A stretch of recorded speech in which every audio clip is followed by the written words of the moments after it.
claim GAP kita, withdrawal dari akaun GAP dengan account sini. So kita tengok item mana yang kita nak.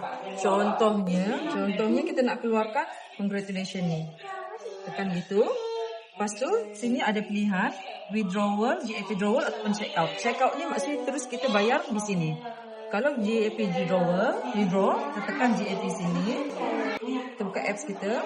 Okay, so kita buka apps Public Gold kini. Pergi tekan ke QR code sini, ada sini. Okay, and then kita scan. Sekejap Okay, bila kita scan, dia akan ada item yang kita nak keluarkan. Lepas tu, kita akan request TAC. Dia akan masuk ke nombor kita, di nombor telefon kita.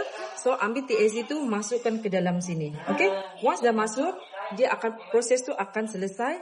Kita hanya perlu bayar gold premium dengan ATM machine fee. So, selepas tu, tekan sini, bayar guna kad. Lepas tu, item akan keluar di sini. Okay? Saya tempat buat sebab phone yang TAC tu dalam phone ni. Okay, bye-bye.